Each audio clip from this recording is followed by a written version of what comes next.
Hi, I'm Corey. I'm Bill. And together we host the In Focus podcast. Today's episode is sponsored by Gnome Recording Studios in Nashville, Tennessee. We'll tell you all about Gnome at the end of the show. Today we're joined by co-owners of Forerunner, Booba Young and Andrew Swanson. Guys, welcome to the show. It's good to be here. Yeah, thanks for having us. Are you sure? Yeah, I guess so. We got kids and it's Sunday, bro. Yeah, I mean, we're doing what we can do. Energy's up, man. All-time high. All-time high. He said, we have kids and it's Sunday and we're not there. Yeah. We're here. Yeah, exactly. So we're going to take our sweet time. You guys also showed up with your own party favors. Yep. You did, and thank you. You're welcome. Brought from Kentucky. I mean, what else you expect? I mean, we like to host, man. We're host. Yeah. Even though you're hosting us. Yeah. Yeah, I appreciate the bourbon. Thank you. You're welcome. You're welcome. So let's get right into it. First of all, how do you two know each other? And then maybe we'll get into how we have met. But would love to hear kind of your origin story of the two of you and how Forerunner came to be. Would you like to go? It starts in 1800 when his great-grandfather... Sailed across. Yeah. We both went to Western Kentucky University, and we were both in the broadcasting department. That's the short of it. And then the long of it is way longer. But Yeah, we had directing class together. I think I was a class ahead of him. But somehow this butthole got able to skip a lot of classes and jump right into directing. Talent. But no, it was what was the first thing you said when you saw me? Do you remember? I don't. I don't either. Was it something terrible? Yeah, I was like, who's this asshole or something? I don't know.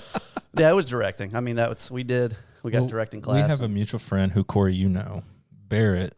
Barrett was the connecting force because I knew him because he had already been insulting my work for years. Can't wait till he hears this. He's going to be like, damn right, yeah. No, Barrett is one of our really good friends, and he always has good notes. We'll just say that, good notes. And so... Was Barrett also in the program? He was my grade. Okay. And so, like, I got to know him. He knew Swanson because they had a few classes together, and then we did a directing project together, and the rest was history. Yep. That was, that's the short story. That's how we met. Mm-hmm. Nice. And then how many years later before Forerunner became a thing? 9.5. 9.5, man. That was a long time. Yeah, it went between, in college, I started a company. Like, I knew going into college, video production was like what I wanted to do. Not necessarily filmmaking, but video production. And so I knew exactly what I wanted to do and started a company there and tried to grow that for a decade, basically. And so that's what I've been trying to do with a mix of other things that have happened, but we'll get into later with the downsides of life. We'll get into that, but yeah. Yeah, I left college, got a job at I don't know if it's a mega church technically, but it's like 3,000 member there in Bowling Green. And I was doing a lot of their video work, and I got into audio, and I was doing a ton of stuff for them, and then got the opportunity to go be a production manager and a tour manager for an up-and-coming country artist. Ended up sticking with him for 5 years, and now he's seen lots of success, and I took a step back to, one, be home more, because like in touring, you're gone so much. All the time. Just Pre-COVID. So much. All the time. All the time. So at the end of 2019, I told the guys, hey, I want to start my own company and build this thing, and they were all very supportive. And they and I actually still have good relationships with all those guys now. But we... About halfway through 2019, he got a random call from a client. We'll just say client. No, you say it's Comcast. It was Comcast. Yeah. And they have this division where they do tons of like low budget commercials for people. Local regional. Right. And they lost their guy. They reached out to Swanson. Swanson's like, hey, I can't handle this workload. Would you want to like partner with me in some stuff? And I was like, dude, I'm actually thinking about leaving the road, starting my own company. And he's like, oh, well, that worked out. Timing. And so, Yeah. And what's funny is like we built this company on the idea that Comcast pitched us that they had tons of work.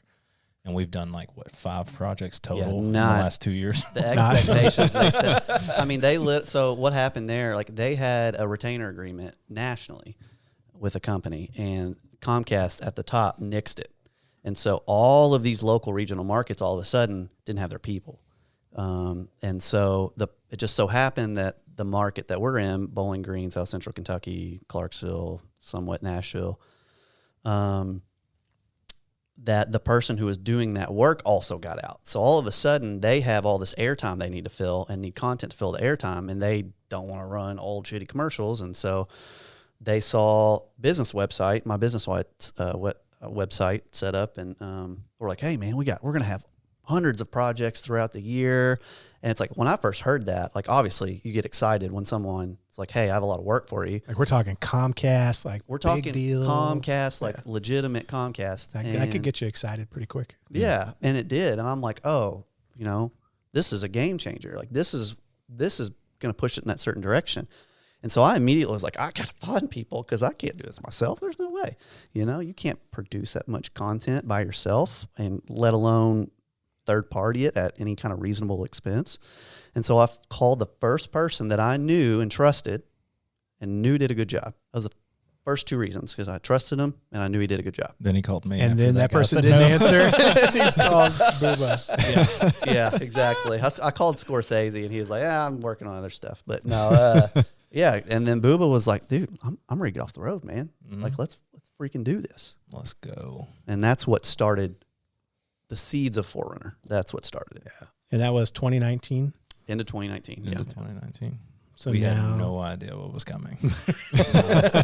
So started a production company right pre-COVID. Mm-hmm. Yeah. And we had somebody With no revenue. So we had let's get into this. So we should because I think this is a good life lesson. No, I think for anybody who wants to get into this world, like if you're just trying to do production, like it's a business very much, right? So let's kind of get into that. So Booba and I talked. We're like, okay, yeah, we can do this. Well, I know his strengths behind the camera, my strengths coordinating. I was like, we need somebody who can handle the workload of editing, the post-production side of it, the basic side of it, right? Mm-hmm. And so there was a person that I had worked with at Western Kentucky University for a long time named Julie, who was ready to get out of Western at the same time. And she's like, let's freaking do it. And she left in February 2020. Oh, No, man. no. Yeah. So fortunately, we had cash reserves from a loan that got us through the worst part of COVID from our side of it. So we were very fortunate that way. But yeah, man, I mean, March, April was nothing. I'm like, this person has left a very stable job to come work in a vision. Yeah, to be a part of the vision that we had, right? Yeah. And then all of a sudden, I'm like, how the hell am I going to pay this person? How is that going to happen? And fortunately, I think God put some things in front of us, and then since May on, it's been no looking back, man. That's great. Yeah, it's been crazy. Crazy in a good way. Crazy, crazy in a good See, way. and it's only uphill from here. It's got to be. I hope so. That's the goal. Surely. And we were just talking about this on the way down. We've done absolutely no marketing. Zero. So, paid ads. It's purely the network we've built, word of mouth. And that just comes from getting around people. So some of our work has come through Corey. We met through Cody doing a music video, and we just became friends. And then I rented some gear from you, got to know each other, worked on some stuff together. And I just can't. If there's several lessons I want to we're nobody.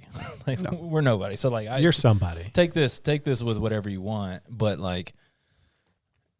this is one. It's a lot harder than people want to make it out to start your own production company. Most people are like, I have a dream and I can make it happen. It's like dreams don't pay for food. Me 10 years ago. Yeah. And so we put in 10 years of work because I was producing music videos and films while I was on the road for artists and doing live production stuff, making contacts, making people, meeting people. And 10 years later, we got to build our dream. But, 10 years of everyday working, the grind, doing things you don't want to do. That Oh, shirt, yeah. that shirt right there.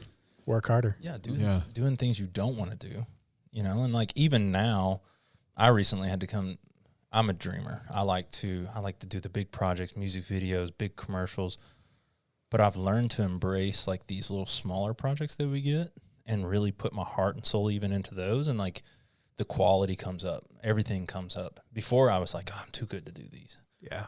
That's the worst attitude you can have. Yeah. When your ego, especially as an upstart, Yeah. if your ego's in the way, you're not going to be able to do anything. Right. So, if anything, it's been very humbling. And the growth, personally, has been worth it alone. If we went out of business tomorrow, Lord willing, we don't, like, the growth has been worth it, and getting to grow friendships and relationships. And, like, I know now that we've made enough network to where we'll always be able to do things with people. So, yeah, I think that like the networking component is super important, and we've talked about it on a couple of episodes in a couple of different ways. But like I think the example we could share mutually is like I met Cody Villalobos through equipment rentals. We developed a relationship. I ended up being an AC on a shoot where you were like everything. You're like grip, gaff, like AD, second, like just anything and everything. There's like I don't want to say a really big budget, but like for me at the time, like it was a pretty impressive budget for what the total shoot was. And there were just 4 of us, 5 if you count hair and makeup, for like a pretty big deal. But through that relationship, then you and I continued to connect, and like I rented you some gear, we did some spec stuff. But then because of the quality of work I know you guys put out, like I had the opportunity a couple times to send leads your way. One of them worked out, sounds like hopefully really well long-term for you. But again, all through networking and relationships, literally zero advertising or like going out and trying to market yourself, which is important. I mean, it's the old cliche that networking it's about the people you know, and it really is. I mean, you mentioned ego and like ego getting in the way, and you come out. I was the same way when I was younger. I just kind of came out and went, I'm going to be the best. I got big dreams. Look out, I can do everything, and just I got spent 10 years getting crushed. And then you learn. You learn really fast. You're like, you know what? It's about the people you know. It's about being patient. It's about getting your ego out of the way and working with people and, navigating it the best you can. And yeah, it's like that 10 years you're talking about, and you're talking about being crushed. Like it's almost like more like a chisel. Yes. Like it's literally chiseling out the parts of you that are holding you back from being the best that you could. Mm-hmm. And I think that only really comes out. I mean, some people are really lucky and can really nail it first time out. We've seen people that we graduated with who are like murdering it right now, like doing a great job. And I'm really happy for them. But there are some of us that all you have to do is just be resilient and get out there and do the work, and it will, like, you get rid of that kind of dead wood per se. That's attached to you that kind of holds you in place. And I think so much of our world is that. Oh, yeah. I mean, we're not even, I have to give up Instagram and Shot Deck and all these different places for, that I use for inspiration. Yeah. I have to give them up from time to time, because the other thing that plagues you is the comparison detail. There's a production company that I am in love with, and they're in North Carolina, and like, I'll see their work and I'm like, oh, we can do that. And then I'll go, but we're not doing that. It's like, it's like this backhanded slap of inspiration, if that makes any sense. You're like, oh, I'm so inspired, but can we even do that? And so comparison, and like that hasn't gone away. 10 years of, I've done projects where I've delivered to a client and they're like, yeah, we weren't feeling this. And like, you're like, all right. Cool. Yeah. Sorry. Thank you. Where do we go from here? And so like, it's always a learning experience. Yeah. And that's one of the tough ones, dude. Like, we just sent off a rough draft to the InterSource, that company. And we, they're taking a few days to get back to us, but like, I'm so tight right now thinking that they're just going to email back like, we hate everything you did. Why did you touch a camera? Like, go work But in fast food or we something. we all know that's not going to be the case because they loved the experience on the day, right? yeah, Like, they had a good time. it was such a good shoot day. I don't a great think that shooting. feeling goes away either. You know, no matter how much success you have, I just think that's just the curse of the creative, you know, full-time worker is just like, is it good enough?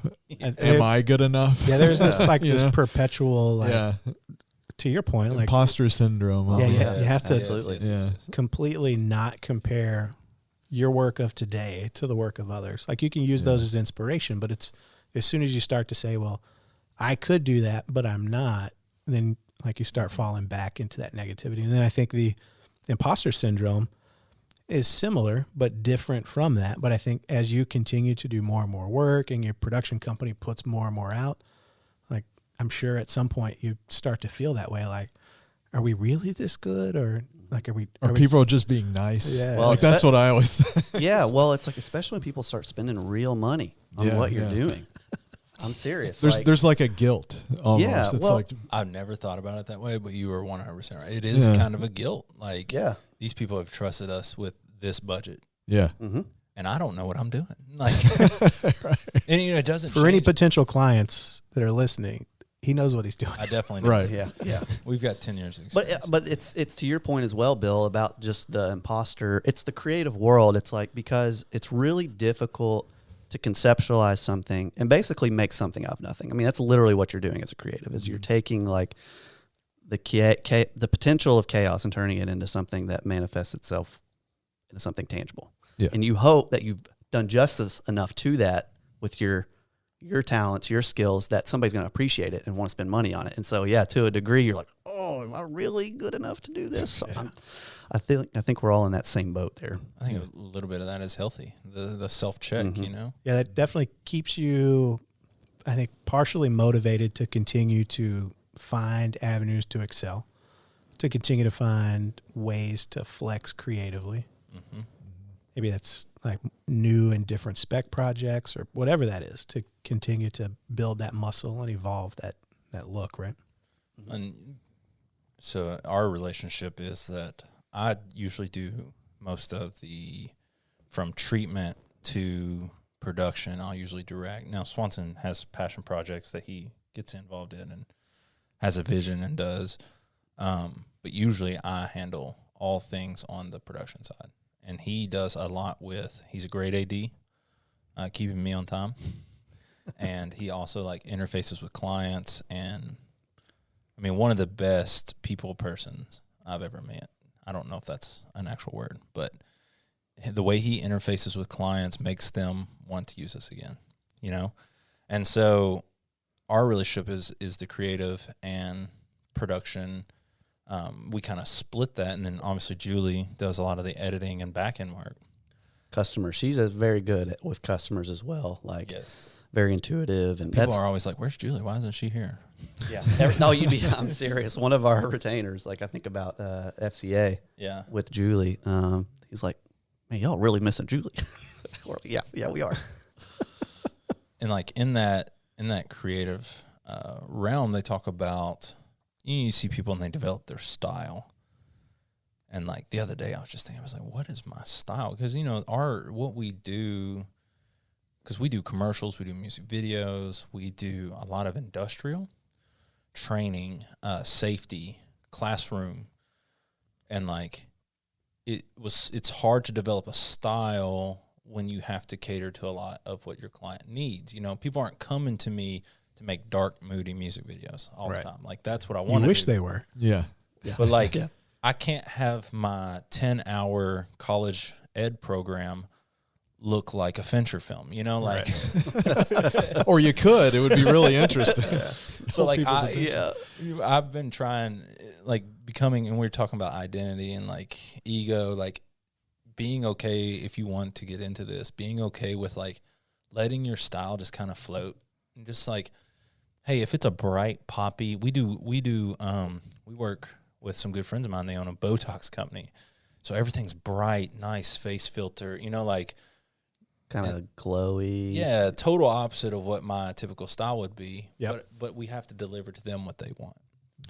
And so like if I had my style, it would be dark, moody, lots of backlight, lots of but you have to be okay with when you're getting into this, doing whatever it takes to make clients happy.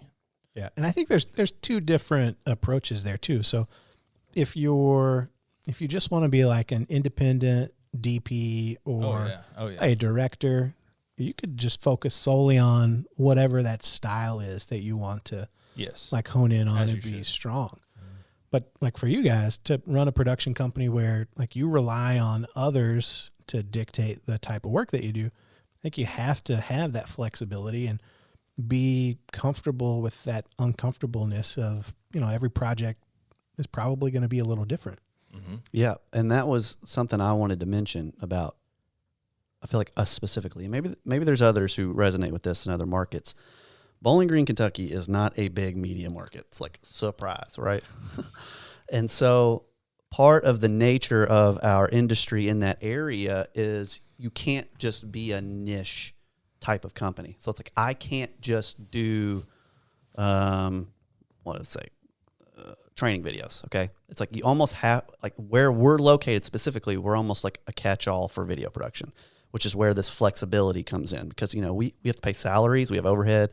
It's like we have to take on the jobs, obviously, that fit what we do. I mean, we're not afraid to say no to some jobs if they're not a good fit.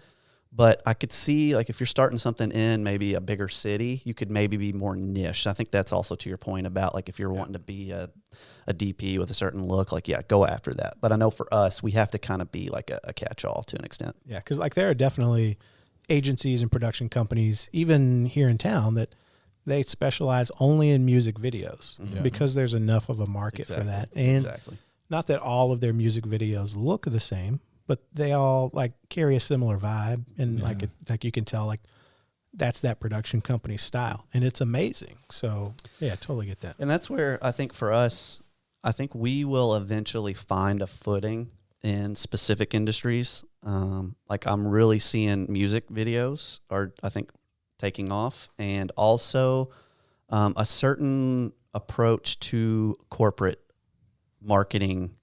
They're really liking a certain look we're putting out. So I'm starting to see our footholds going more niche, but I know that with what we have been doing, we've kind of had to accept different projects. But yeah, it's not only that, but like in a smaller market, like what we have other production companies in our town, other guys that went to our college and started companies, and like the level that customers are willing to pay is much lower in Bowling Green. They don't, to them, they don't understand the creative difference between $250 commercial and a $25,000 commercial. They might be, oh yeah, that looks a little nicer, but they, it's hard to get people to understand. And so a lot of our battle has been educating clients to why did I need to bring in an HMI to light this living room for this scene? Why was our video X amount of dollars? Because it looks like this, And so like educating clients and bringing the whole level up of people willing to pay for good content, So yeah, I want to expand on this a little bit, if that's okay. You've kind of taken over your podcast. Yeah, sorry. That's okay. This is the battle I fought in our area for a decade. Is I wanted to do the higher production value type of work in the business to business space. No one saw the value in it. Why the hell would I spend $10,000 on a project for my company that is I'm only going to use once and has a shelf life? Like why would I do that? Where's the value proposition of that, right? So what I have noticed, at least in our market now, is as you all well know, is everybody has their own television in their face. Content is even more. So now people are needing more and more content. So what has happened because of that is you've seen a lot more people who are now serving to this high volume, low cost content, right?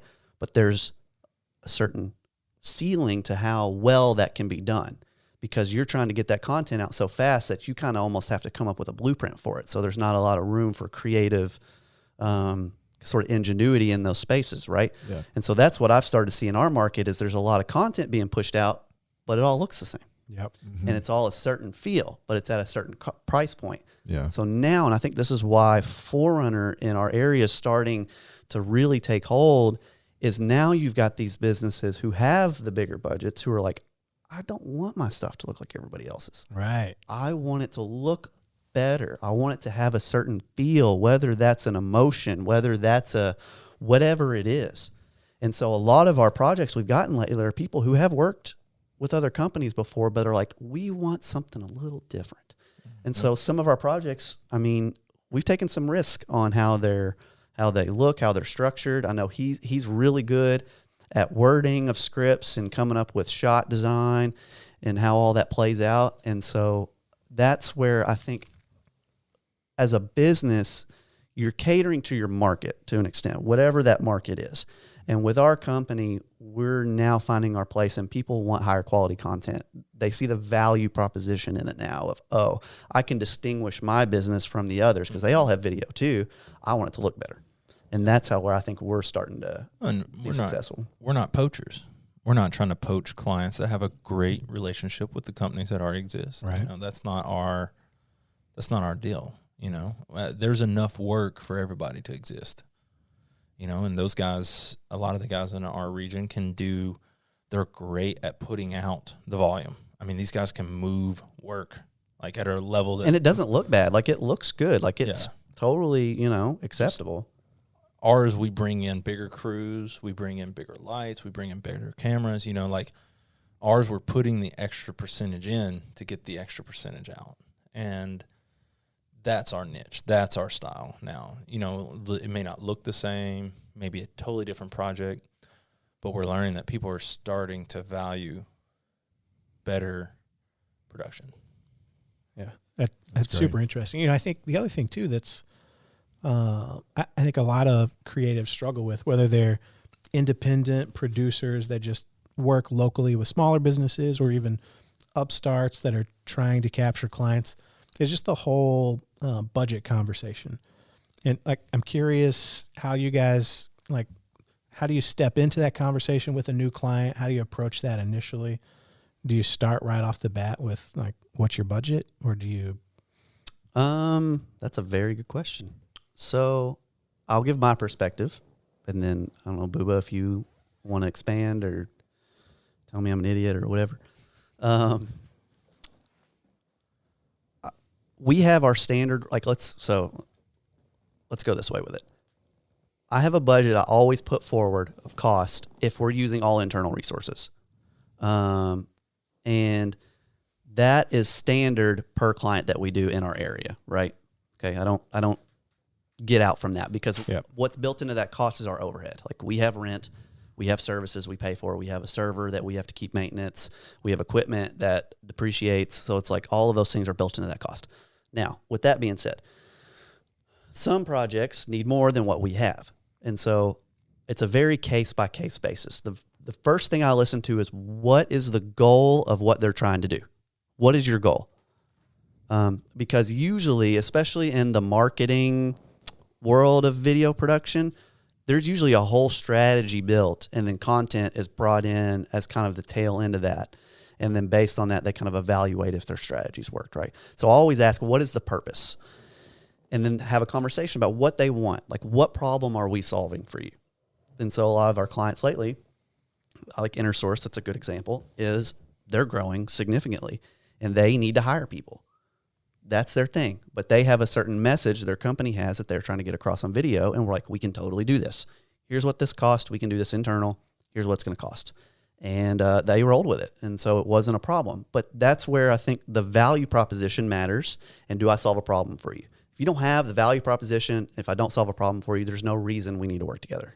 Yep. So it always starts there, every single conversation, regardless of who it is.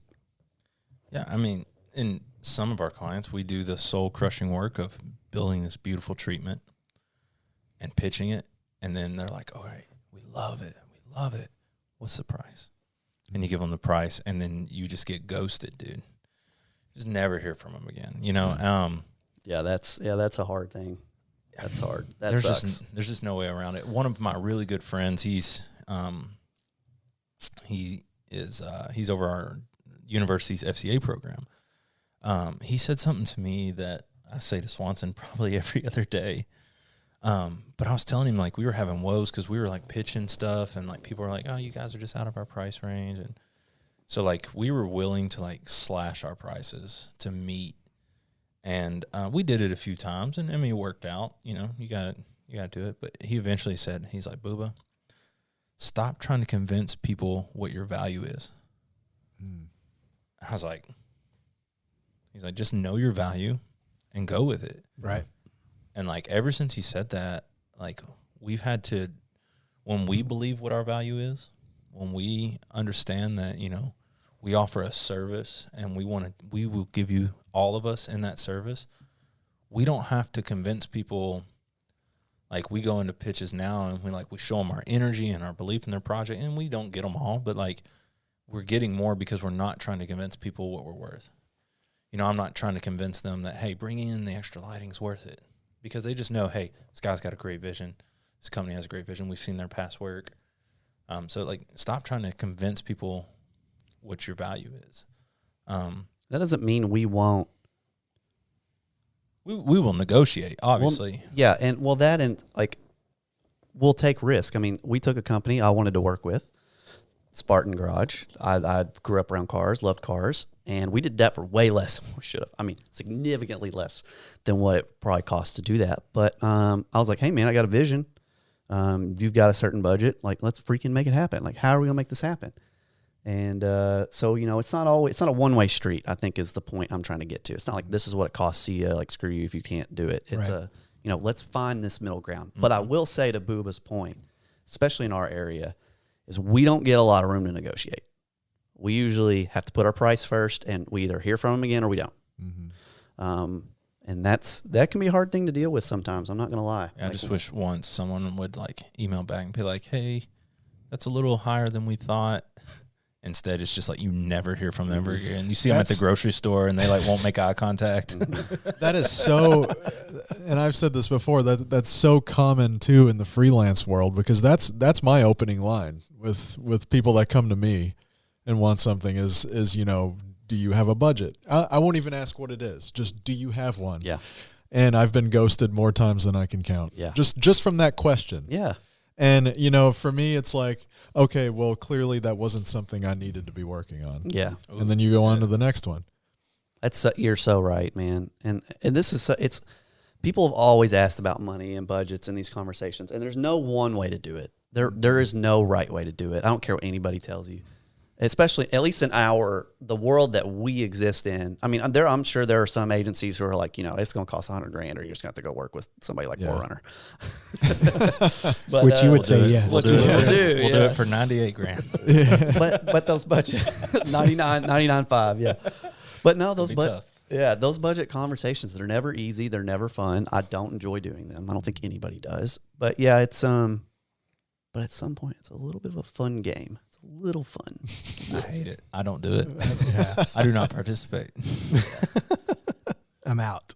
Yeah, like No thanks. It's and obviously, like, what we do, bigger companies don't have to, you know, they may have to do with this. I would love if you ever get somebody that's a rep at a massive company, you know, I would love to hear their take on this. But, like, they probably started where we are. But, like, if you're in the freelance world, you're obviously pitching yourself.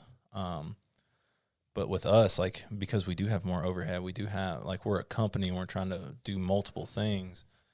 Like, we have to do multiple things. We have to we have to be okay with doing a hospital's commercial and a training video for thermal gear, you know, like, now if you're listening to this and you just want to be a DP, don't feel like you have to do that. You know, like, get the work, get your work out there.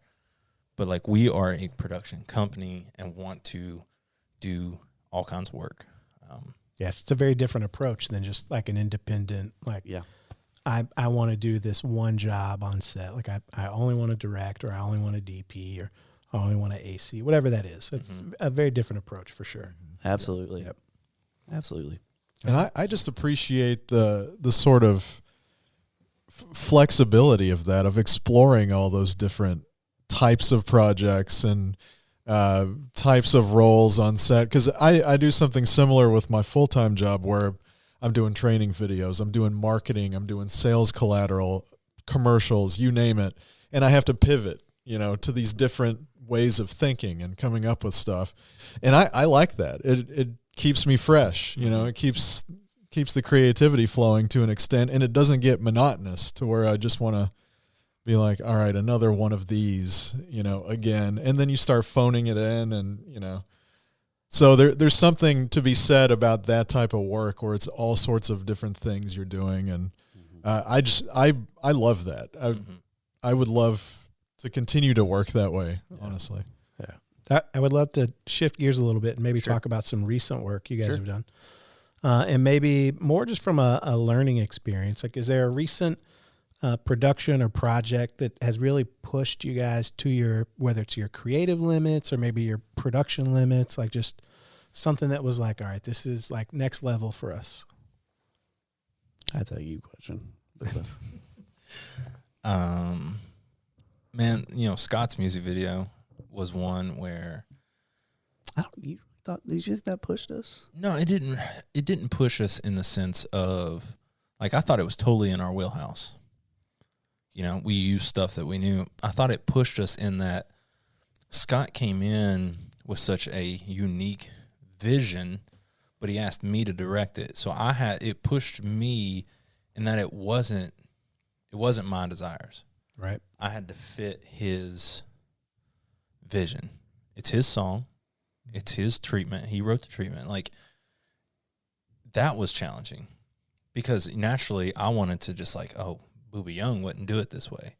But I was like, you know what? But Scott wants it that way, And so it was a tightrope of balancing what I would do and adding my professional advice and what Scott wanted in his vision. And that was kind of challenging. Yeah, and I talked about this music video in a prior episode because first of all, I'm grateful that Forerunner brought me on to DP. I mean, you were kind of a shoe-in. We were happy to do it, is what he's trying to say. Thank you. Yeah.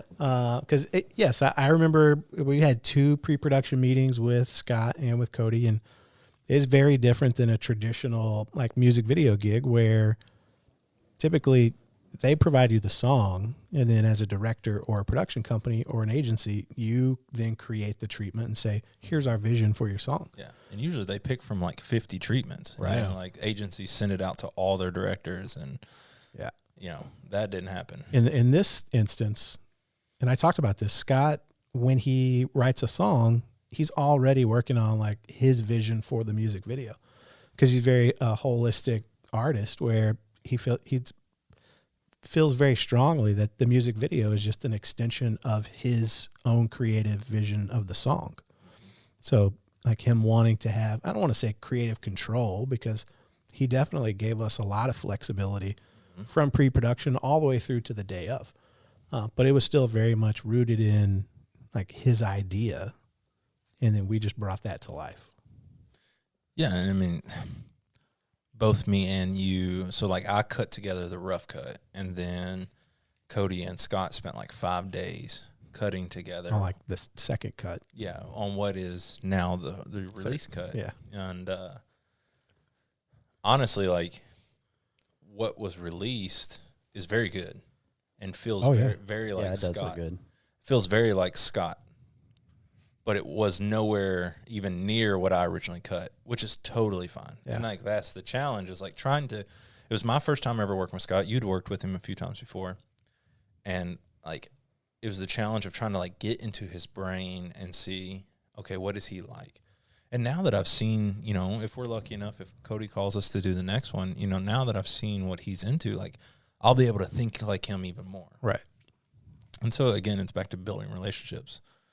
And being willing to, I just listened to a book on leadership by Jocko Willing, who's the Navy SEAL, and he talks about like in leadership, you have to be willing to lead down and up. So like you have to be willing for your people around you to put ideas in, and you go, yes, I like that.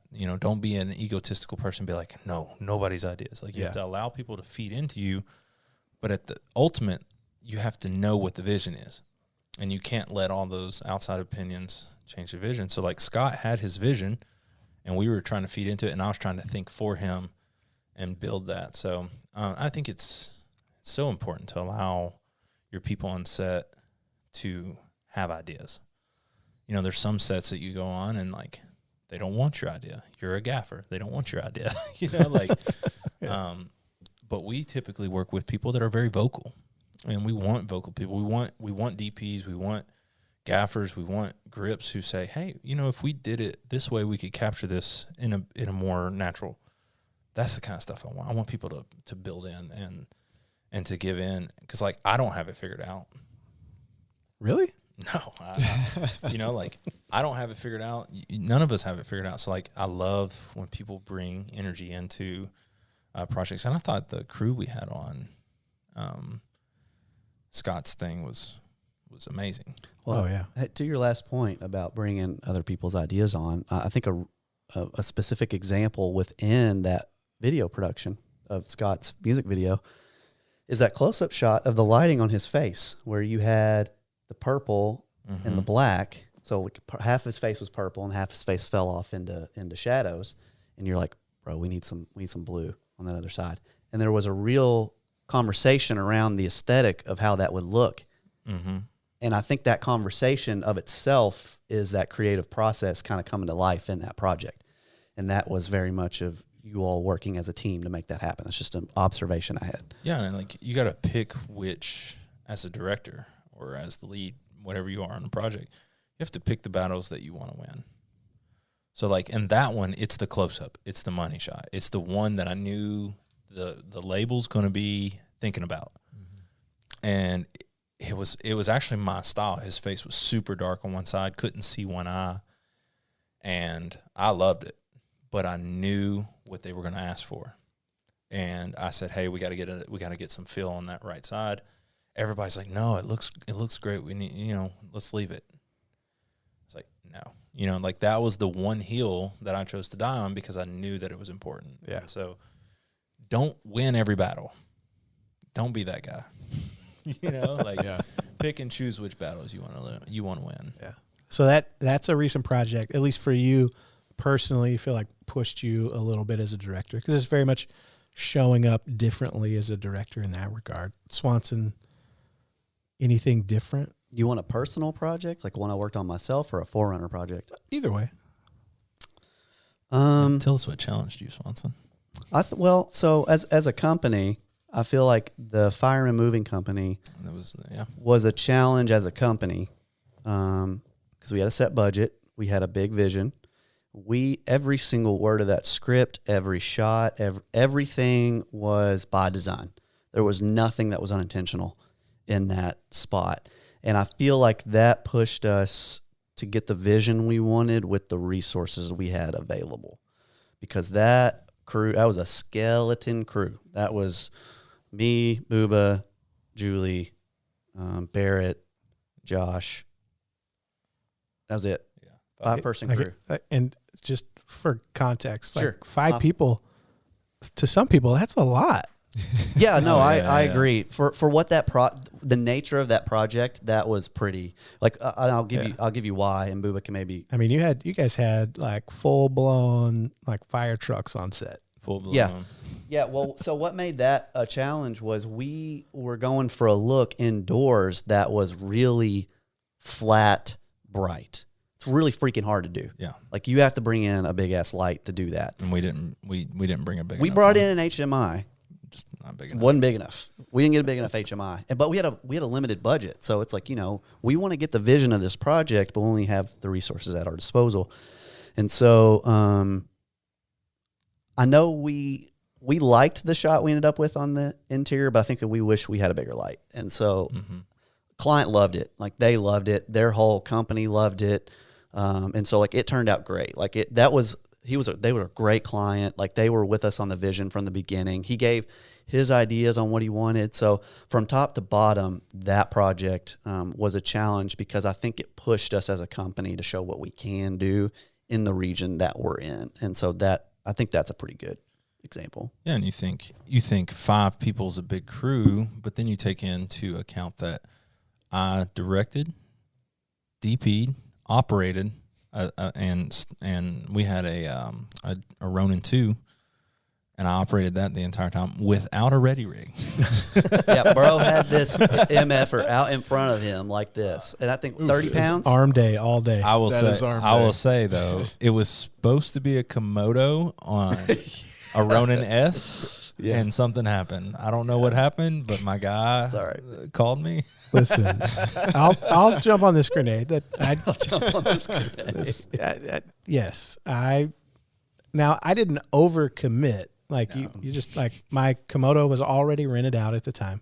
You're high demand. That's the problem. He is high the, I'm not high demand. The Komodo is high demand. That's true. Yeah, yeah. The equipment is. So you reached out and I said, like, listen, the Komodo is already committed to someone else, but that I had the Gemini, like same price. Like I cut you the deal, He did. like a great deal. It was an amazing deal. It was actually. Not the same weight though. I know you're right. It is totally different. Which is why you need people, by the way. When it comes to moving heavy shit, that's literally the reason. Well, yeah. need So like I did all that. Swanson AD'd, produced, set deck, and like wrangled all our real life extras because we didn't use actors. We used real life firemen, real life family for the thing. He wrangled all that. Julie, second AC paperwork. Yeah, and you AC'd. You yep. pulled focus. I had to pull focus. Yep. Julie, second AC, did all paperwork, made sure we were COVID compliant, did all that stuff. Like, she was doing all kinds of stuff. And then Barrett was our gaffer.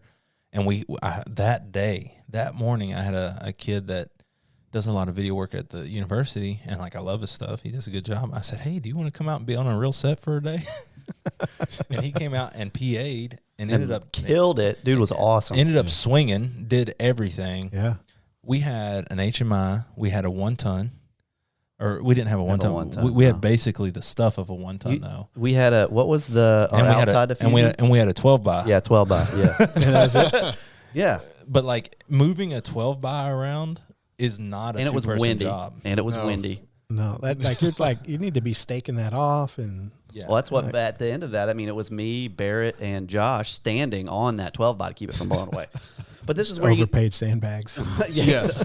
Living sandbags. No, we had Yeah. probably 200 pounds of sandbags on it. Like it was just we had to get shot. Yeah. We had to get shot. But this is to the greater point. I think this kind of ebb and flow between having a vision for something and then having the resources to make it happen, right? And that's why I think it was a challenge. It's like we had the best vision. We're like, we know this will be freaking killer if we can pull this off.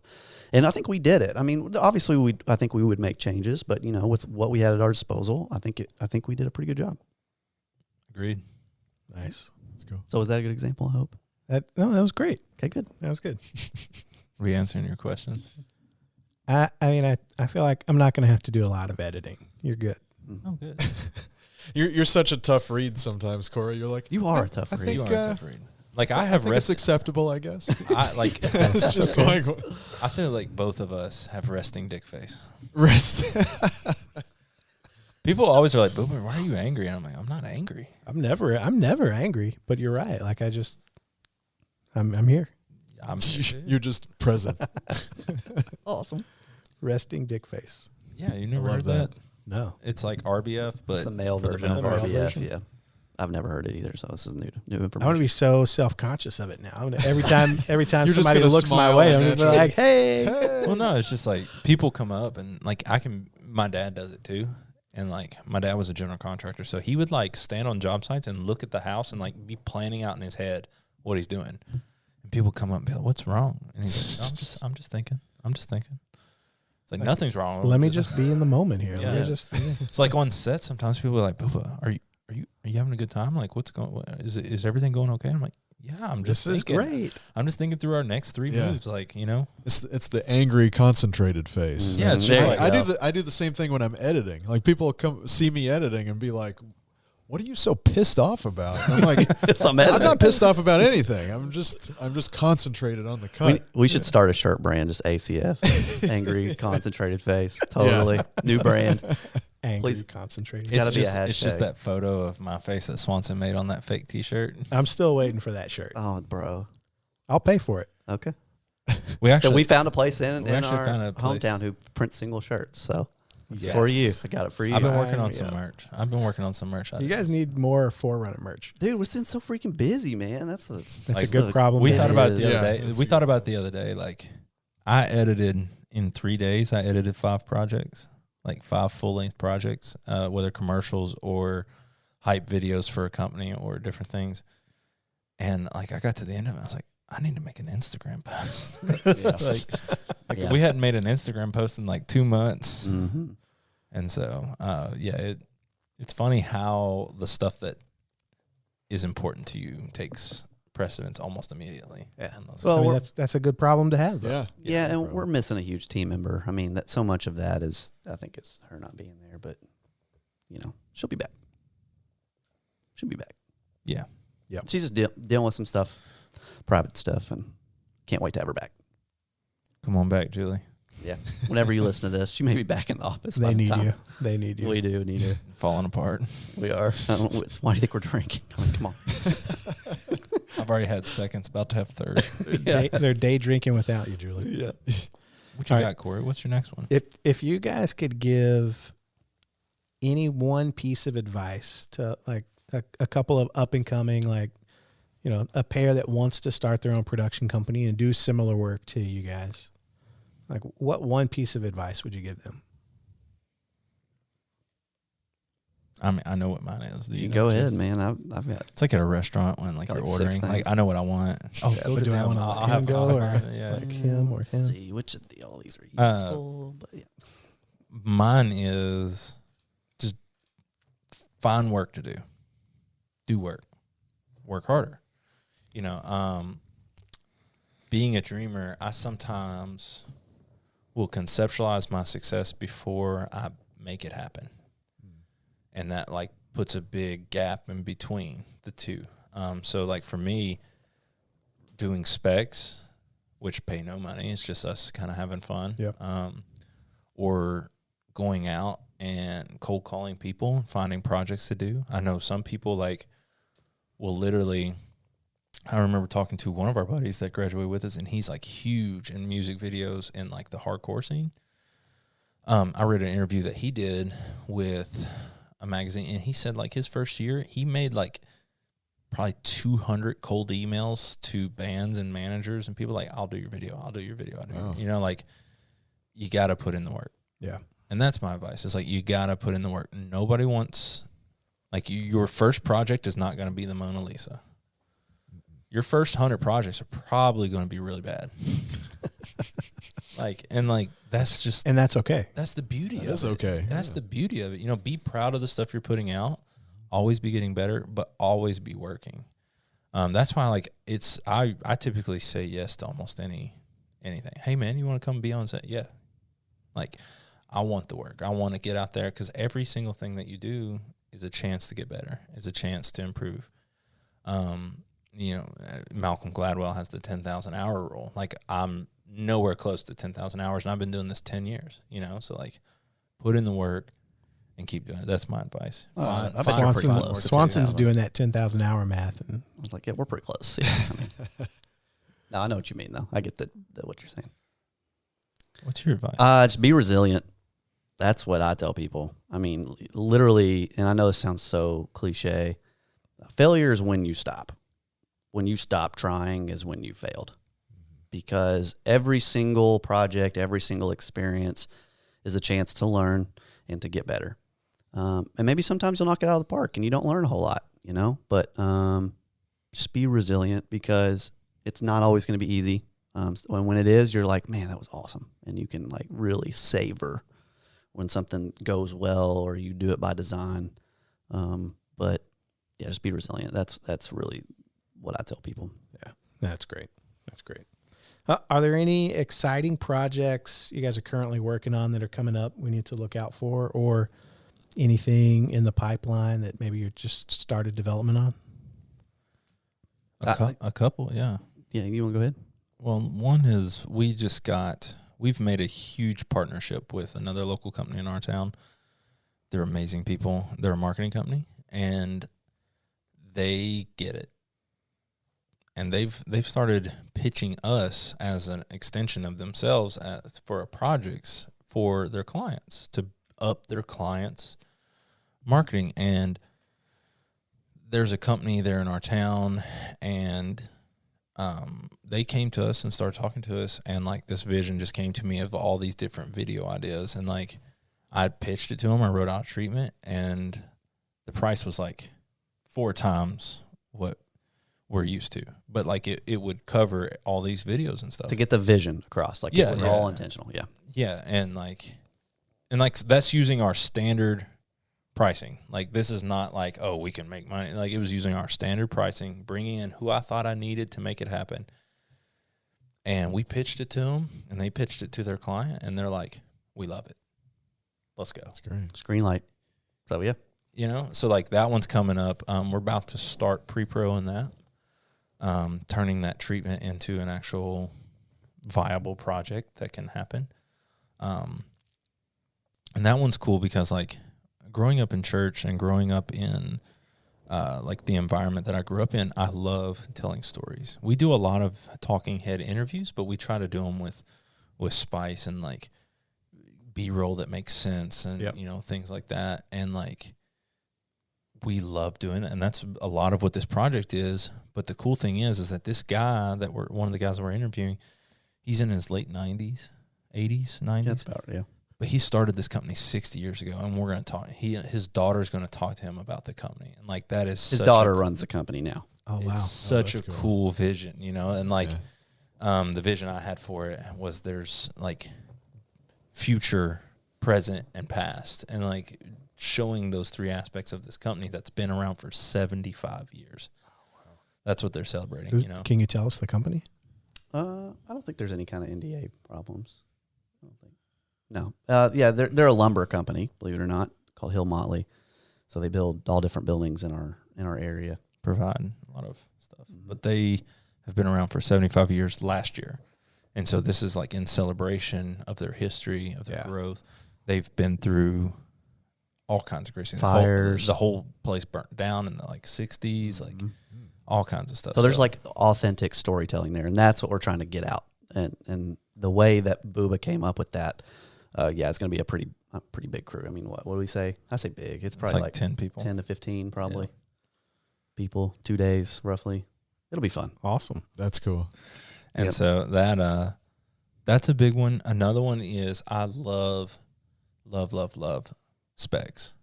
It's one of my favorite things to do. You just get to like mess around. And so like Corey texted me last week.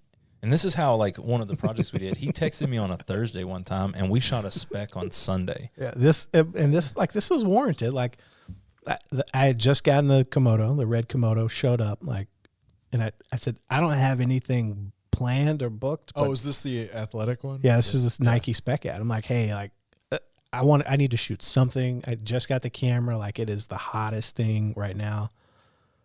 Let's do something. Yeah. And like 48 hours later, 3 people. We wrote a It's spec. a freaking national ad level ad. Yeah, I called my buddy Barrett, and he secured talent and location and gaffed it for me. And Corey came in and shot it, and it was great. It turned out great. I love it. It did turn out. Yeah, I saw good. that. It turned out great. Part of the reason we got Spartan Garage is because they saw that. They're like, oh, you all know what you're doing. Yeah, what's crazy is like specs go so far, man. Like we release specs, and like people, that's the stuff. That's when you get to like buy into your vision. Yeah. And like that's the stuff that people see and they go, hey, I want my ad to look like that. And you're like, Yes. yes. So like that's another piece of advice. Like if you don't have examples of your style and vision on your website and on your thing, like go make it right now. Yeah. Just pick a brand. Like if it's Nike, if it's North Face, like whatever. Just assume you have that deal, assume you have that contract, and just go shoot an ad. Yep. Yep. And so Corey texted me on a Thursday again and was like, hey, I've got next week off. Let's shoot another spec. And I was like, great. Let's do this. Yes, please. And then I did some thinking. I texted him back and go, I want to shoot 2.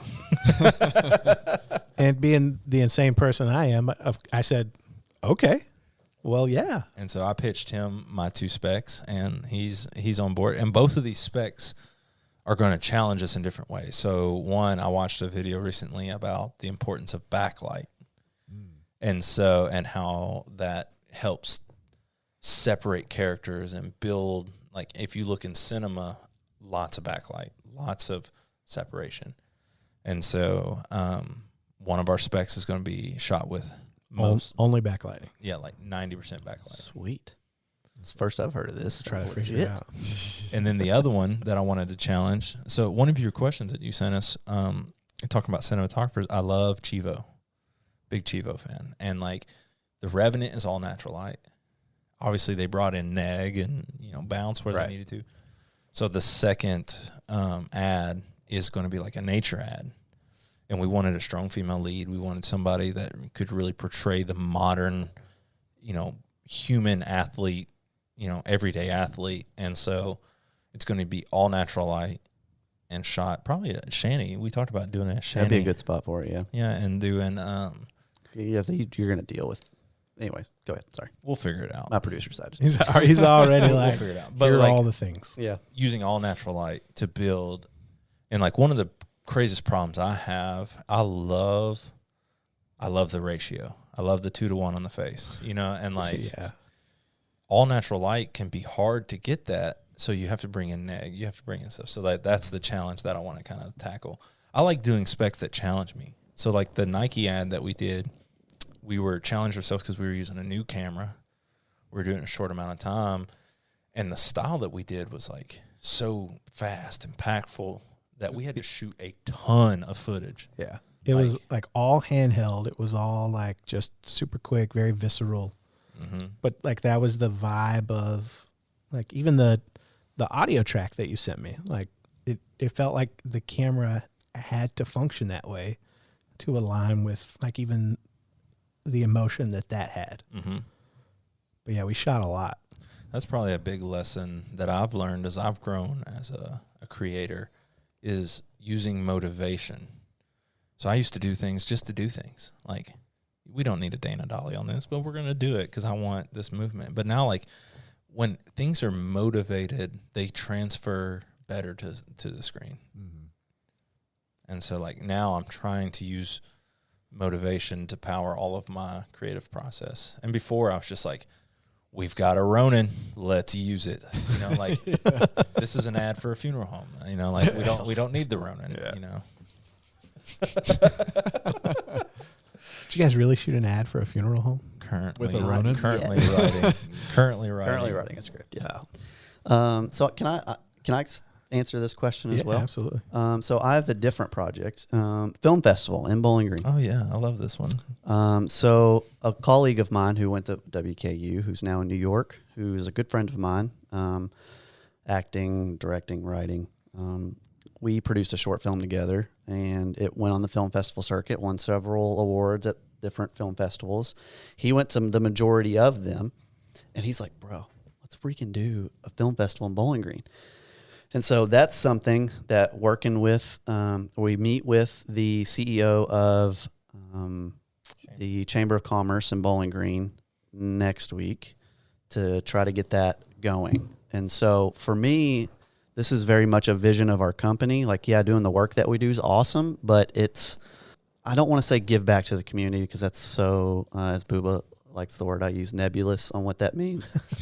Don't even know what that means. But, like malleable, shifting. But like I want, if anything that we do as a company is, I don't want to say leave a mark, but we've done something that matters more than just the work that we produce. So the people can learn and can get into the market that we love so freaking much. Like, we love it so much. And that's what I really want this film festival to be is, yes, it's the whole festival side of it of showing films, but it's the learning for the community. And I'm really excited about that because all of the parts that are hard about a film festival, Bowling Green has. It has a university that has a film program. It's the only one in the state. It has a downtown that everything is close, and there's a theater and a performing arts center right across the street. It's in the middle of downtown, like I said. It's completely new to the city, but there is a large arts push in the city for performing arts. And so all of the pieces are there. I think we have tons of hotels too. we have hotels right there. Because we're a travel town, right on the interstate. And so all of the pieces are there. It's just making it a reality. And I think the experience now that his name is Jay, it's in New York, him and I have had, especially him, I want to give him more credit.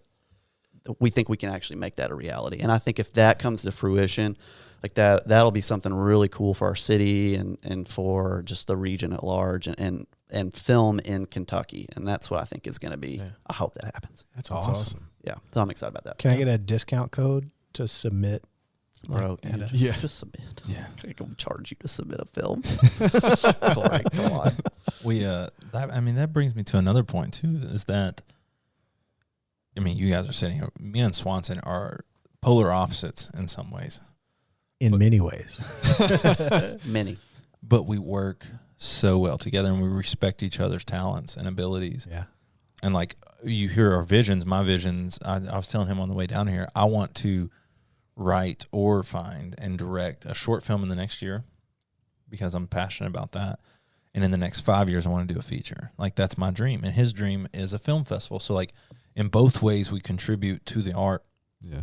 But we have such different visions. And like one of the things our company has and me and him personally have been about is giving back either to the art or to the community or to kids who want to learn or people that want to learn. I don't care if you're 40 and you want to get into video working now, like do it. Let's do it, And so the film festival does that. There's been projects where we donate a ton of our time.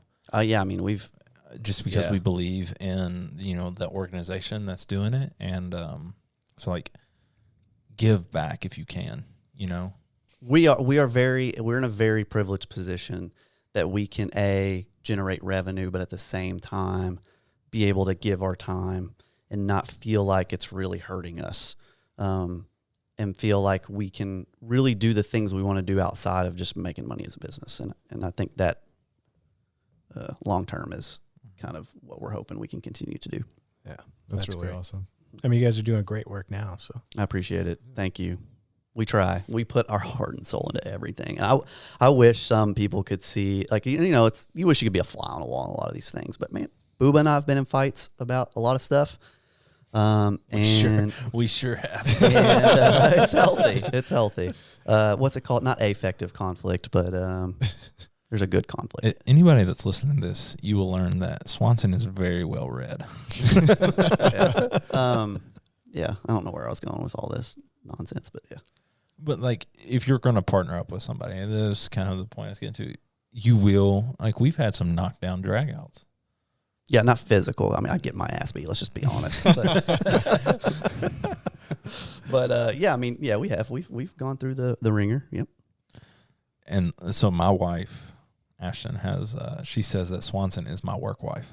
That's really funny. So true. Because like I'm a stray dog. I will just roam around. I mean, did you not see before this podcast started? I mean, yeah, he was everywhere. I will just roam around and like appreciate everything everywhere. And like he keeps me on track. Like I'm a gearhead. I'm a 100% a gearhead. And like I want to buy the newest thing. You have gas. I have gas. That's gear acquisition syndrome. I have that pretty bad. Never heard of that. Well, you ever heard that before, Bill? No, I guess dude. I don't have gas. So like Julie, our little, like, for context, anybody listening to this, I'm 6'1", 250 pounds, and like played college football. And Julie is like 4'8".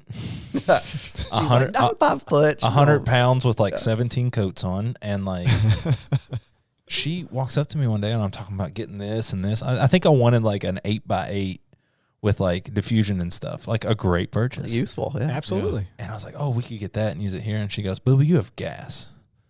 I'm like, what on earth are you talking about?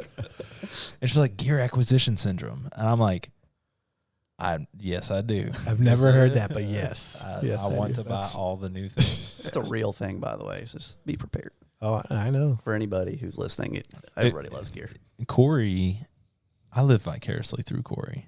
Corey's got lots of gas. He does. And he but he does has the gear. He does it in such a smart way. I mean, he's using share grid and all this stuff to That's the thing. If you're making money off of it, like it's not that bad. It's giving back. Yeah, sort of. It's like in 10 years, like, we'll be doing national ads in Corey's studio, Yeah.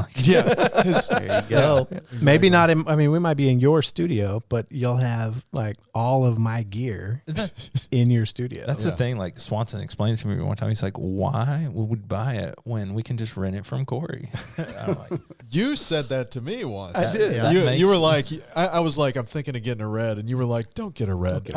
I'm like your friend who owns a boat. Just don't. Don't Like buy a I boat. have the That's funny. Yeah, you have a swimming pool. Everybody comes to your house to swim. Yeah. I don't have a swimming pool. Don't come to my house. he has a wooded. He does have a backyard. red though. Yeah, he Yes. does have I do. multiple I have reds. 2 Multiple. reds. What else you got for us, Corey? The only thing else I have for you is our lightning round. Ooh. Which thank you. Lightning. And that's not a Roadcaster Pro sound. That's a legitimate from the I know, mouth like- sound. Yes, it is. we're gonna have like an intro at some point to get produced. But until then, it's Until then, it's me making different noises each episode. lightning round. Dun, dun, dun. Yeah. All right. So we'll do these. We'll do them back and forth. Like we'll figure this out. However this goes. Boo, are you ready? Born ready. Look at this guy. I'm a stray dog.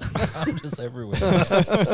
Looking off. See that guitar back there? These lightning round questions. Oh, there's These a will be truck. perfect for you. Then. All right. Here we go. Light me up. All right. All-time favorite movie. Dang. Forrest Gump. That's a hard one. Good one. Forrest Gump. Yes, bro. Man, if I had Or Monty Python Search for the Holy Grail. Oh, Either one of those. good Nice. choices. I have kind of list 3. Yeah, sure. I thought it was one. I gave could 2. only do one. That's not fair. That's I'm just kidding. You can only You do can do one? 3. You guys can write. Can the we rules. come back to the end of the episode? Corey and invented I'll this. I'll say my favorite movie because it's so hard. Just give them to me. Come on. If we're going animated, it's Up. Okay. Love that Very film. nice. Fair. Yep. Great story. Yep. Big fan of The Dark Knight. The trilogy or just Just The Dark Knight. the Dark Knight? Yeah. Okay. Great choice. Batman Begins is okay. Dark Knight Rises okay. The Dark Knight, the storytelling in that, impeccable. Agreed.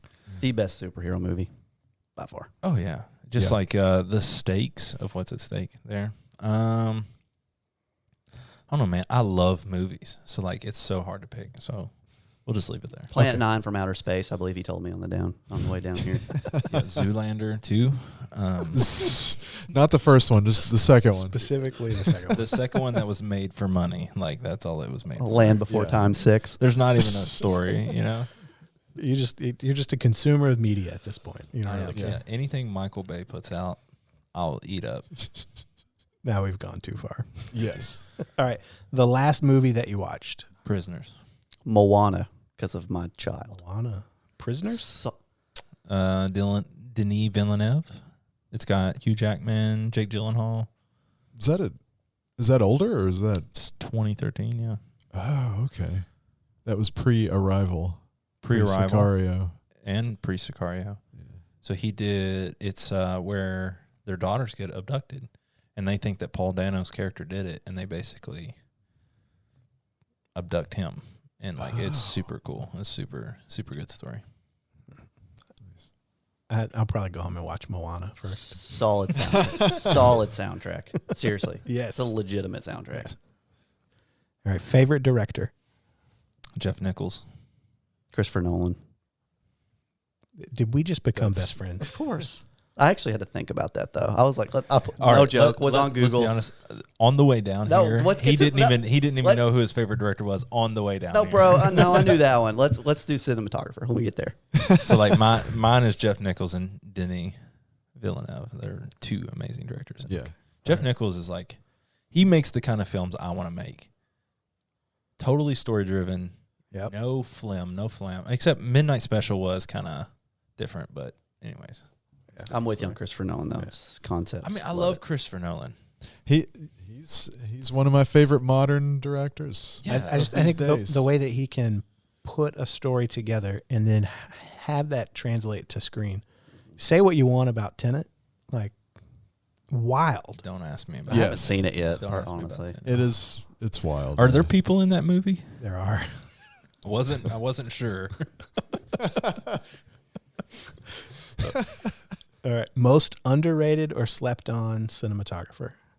Yeah, this is where I went. Honestly, my passion in filmmaking is the production side of it. So, like, I don't have one. See, we were having this conversation off. I almost said off camera, off podcast. Like when people talk about like their favorite filmmakers, they always gravitate, I feel like, towards the director. Like you could ask the question, who directed Jurassic Park? Spielberg. Spielberg, yeah. Who was the cinematographer on that Yeah. movie? Yeah, exactly. Oh, I mean, that's cinematic history. Yeah, Yeah. you've got a very good point. I mean, who was props and set on that? Right. You could make the argument of all of that. So I know what you're saying. I get what you're saying. I don't know that I have I don't know a ton of names, but I feel like the guy that shot the Nick Cage movie Mandy. ooh. That's an aesthetic in itself. Or Yeah. whoever shoots all of Nicholas Winding Refn's movies. Oh, who is that? See, this Yeah. is the point This of is what the we're point. talking This about. is a good. No, I like Yeah, this. like Only God Forgives, Neon Demon, and Yeah. Drive. Like Drive is an aesthetic in itself. I remember I had a buddy, and me and him watched Drive like 6 times in a row because we just Wow. loved the aesthetic of that film. This is great. No, this actually is low key great. Like getting cinematographer's name out there because they need Yeah. to be in this conversation. Because the one everyone knows is Roger Deakins. Like everybody Yeah. talks about him right now. I love Deacon. He's a master. I He's listen to great. his podcast. It's Yeah. great, and he introduces you to other cinematographers. I love Deakins. I love Chivo. Yeah. Adam Arkapaw. All those guys are really, really good. Yeah. Cinematographer for Mandy was Benjamin Loeb. There you go. Let's get that name out there. Yep. I'll give a plug to a Kentucky cinematographer, Nate Spicer, That's a good one. that we grew up with. He shoots feature films that are made in Kentucky and Cincy, and he's done some stuff in Chicago, I believe. Cody Duncan's another one. Cody Duncombe also went to WKU. He's down here in Nashville, shoots music videos. He just shot that Lee Bryce, Carly Pierce piece. Oh, really? Nice. Yeah. Really, So- really cool guy. Those are some people that people may not know that I know that we know personally that we've brought on. Well, Yeah. we haven't worked with Cody, but Nate we've Mhm. worked with, and so Awesome. I think that's such a directing, obviously, and getting performance and putting together a vision, but being a good cinematographer and being able to take a director's vision and make it visually appeasing. Because I know some directors, because listening to Deacon's podcast, he talks about some directors have no concept of cinematography. None. Yeah. And like Like the this- I've Science worked of with it? some. yeah. And then you have directors Really? like Kurosawa, who Kurosawa took blocking and camera movement so serious that it became a part of his story. Like there's a YouTube series called Every Frame a Painting, Yep. and he talks about Kurosawa and how like the frame moves from 2 to 3 shots and like how it dictates into the story. Like you have directors like that, or Kubrick, who was a huge proponent of his cinematography. Yeah. And then I found out from Roger that Roger has shown up on projects and like the director didn't know like what a medium shot was, like, Oh boy. and so like it's at every level. And so DPs, they deserve their Yeah, weight. They gold. do. Yeah. All right. On a lighter note, coffee or tea? Bourbon. coffee. You guys. Coffee Iced. with bourbon. Yes, iced black coffee. I don't drink coffee. I remember this. Yeah. Yeah. I like sweet tea. I'll take sweet tea, like Southern sweet tea. Like rot your teeth, sweet tea. Yeah, like you could put it on pancakes, sweet tea. Like in a jug from Cracker Barrel. Yes, Yeah. or McAllister's if you're being real. Yes, there we go. You could put it on pancakes. Sweet tea. I want so thick. Nice. All right. Pineapple on your pizza? Abomination. I've never done it, but I'm down to try anything once. I am of the opinion that you would only ever try that once. Because yes, abomination. Disgusting. Do you two literally became best friends? We're getting there. So yeah, We're getting there. I mean, yeah. Favorite camera?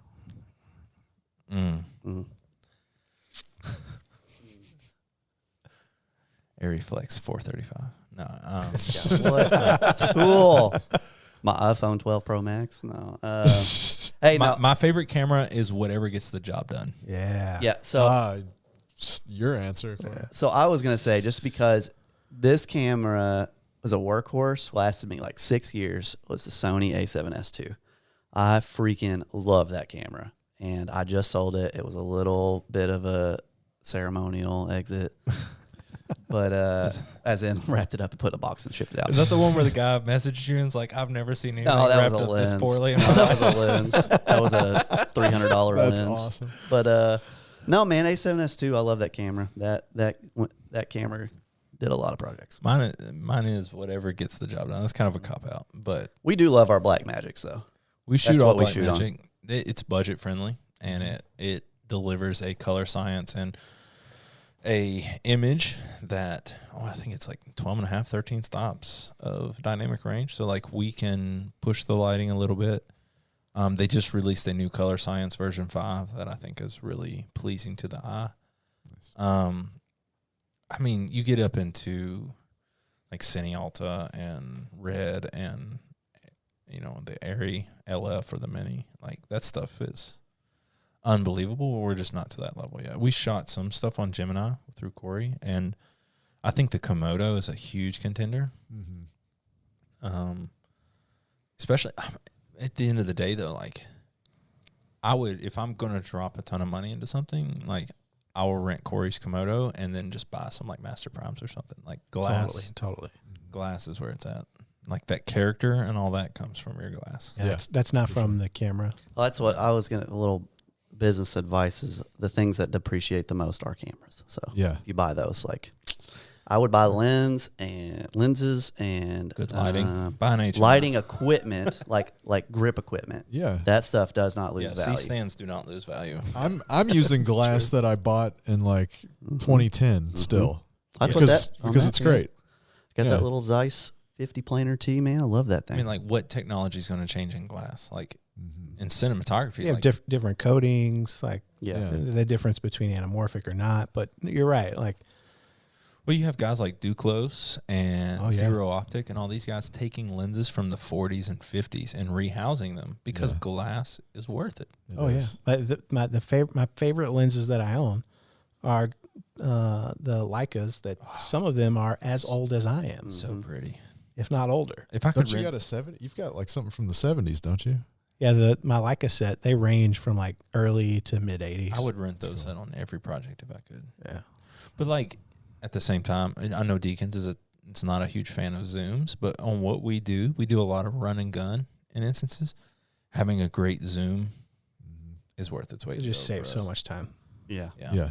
Oh, absolutely. I mean, that's Sigma 1835 that you have. It's Dude, I we feel have the like same one. Everybody Killer. owns that, I feel like. Killer lens, man.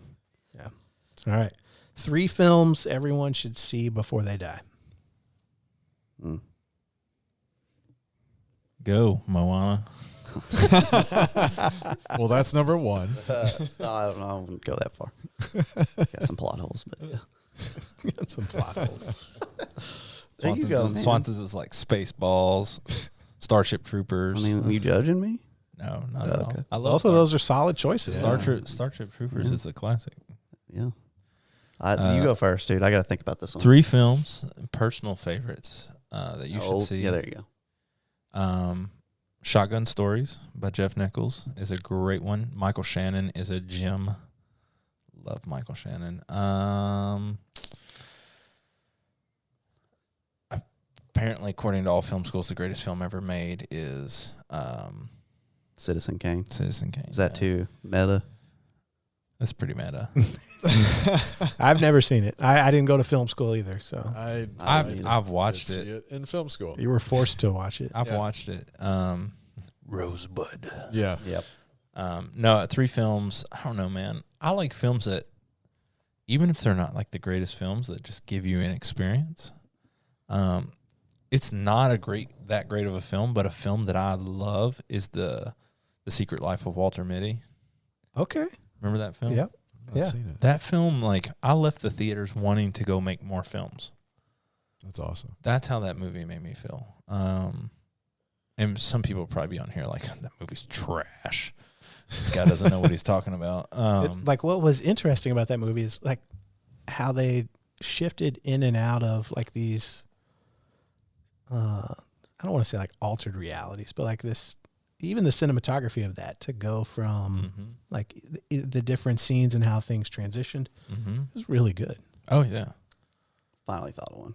That and then probably Drive. I love Drive. Oh, I think Drive is a cinematic masterpiece. yeah. The story is simple. There's no frills. There's also not a lot of dialogue. Amazing. It's amazing. very It's like soundtrack. It's like a Stallone film. Like, Yeah. hey, Sylvester, here's like 6 words you need to say in this. Was film. that the one where It's like the total number of lines Ryan had was like 14? yeah, like something ridiculous. That scene though, like if I say the elevator scene in Drive, everybody knows what I'm talking about. Oh yeah. Like the emotion in that soundtrack, as they're like kissing and he pushes her back and like then just beats the piss out of that guy. Like, what a change of emotion, you know? Like A roller coaster of a ride in a scene. So like I love that film, and I had a lady at church, and she goes, "Booba, I know that you love films. Tell me a film." I was like, "Man, I just recently watched Drive. You should watch it." She texted me and said, "I'm never asking you for recommendations ever again." She's like, "A man's head got stomped in." And I was like, "Yes." Should have recommended Neon Demon too. Cinematic gold. Yep. Nice. Okay. All right, Swanson. Eternal Sunshine of the Spotless Mind. That is a good one. I love that movie. Kaufman's a great writer. Love that movie. I'm a huge Matrix fan. The first one. The other two, I mean, it's sort of. There's 3. I thought there was only 2. There's another one coming. Yeah. There's Original Matrix. I really like that movie. I love The Matrix. My wife, she makes fun of me because, like, you know, I think everybody has, like, if you just need to have something on, like, or you want to put a movie on to fall asleep or just like background noise, The Matrix is like that for me. Like, I could watch that anytime, doesn't matter how many times. That's like my go-to, just put it on. That's the Indiana Jones trilogy for me. Yeah. Or Godfather. I feel like Godfather's on all the time. Yeah. There you go. I don't know if I have a third one. I think everybody should watch Forrest Gump at some point. I think it's that good, personally. I would put Godfather Part 2 in there too. Yeah. At the end. Well, you only get 3, so. I know. Kind of like you only had one I know. to start. We're now at like 20 films Yeah. for 2 questions. So I have So in the show notes, we'll include a total list of every film That Booba Booba thinks talks you about. should watch. Yeah. I have a weird like social anxiety that like when I have too many options, I get overwhelmed. So I like restaurants where like it's like 3 toppings, you know. You like walk into a grocery store and you're looking for rice, right? Just rice. And you walk in, there's like 70 varieties of rice. I just walk out. I don't even buy rice. Even though you could just look right there, like, there's the brown rice you came in for. Take it. Was I even coming in for brown rice? I don't remember. That's how I feel about Netflix. Like, I'll go to Netflix and be like, what do I want to watch? There's too much. And then I'll just turn the TV Have you ever off. spent 30 minutes looking for a film and then just stop and just go to bed? Do something yeah. else totally. Oh, yeah. I like watch YouTube videos like of people fell army, like people just falling through ice lakes and stuff. It's like, well, I couldn't find a film. That's a $1 million idea. It's like films finely tuned to people's taste. That's not Netflix because their taste meter or whatever is awful. It is garbage. And there's so much there as an option now. It's so hard to. There's no algorithm in the world. It's like You do the sort on you that. enjoyed Beauty and the Beast. You might like Leon the Professional. Another one of my favorites. That's a good There one you too. go. Add that to my list. All right, The guys. ever-growing list. Thank you so much for joining us today. This has been fantastic. Oh, yeah. Oh, thank you. Good. You had guys a are time. good guests. We had a great time. We had a good time. I'm glad you think we have something to say. Well, I mean, everybody's got a story. Let's be honest. You didn't have anybody else to fill this slot, did you? You're the last one of the day. I'm like, Yeah. who can we get in? Yeah. No, you were fantastic. Thank you. It was you fun. guys again. It was fun. I wish we could do it again. Yeah. Yeah, we'll have you guys back at some point. Yeah, the fans have been asking for it. We'll see. They're already asking. We haven't I even believe released it. the episode. we haven't even edited and published yet. They're already asking for it. Cool deal. We'll leave links to all of your things in the show notes for today. So your website, Instagram, all those things, which will be great. Oh, we should update this. Yeah, make sure those are all up to date up to before So people can DM you and at you and Yeah, it's up to that's date. we want to do you right. So make sure you're good to go. Appreciate it. that. Yeah. For our listeners, we know you have a lot of podcast options, and we appreciate you choosing us. Check us out on Instagram at InFocusPod or online at InFocusPodcast.com. To learn more about today's sponsor, Gnome Studios, you can find them online at gnomestudios.co or on Instagram at Gnome Studios. Check them out for your next project. If you like what you heard today, go ahead and subscribe. Leave a like, leave a comment, all the things. Wherever you consume your podcasts, we're probably there. And if you're on Apple Podcasts, please leave us a rating. It helps us out a ton. it sure does, folks. Until next time, Please feed your crew. They would appreciate it. we'll check you next time.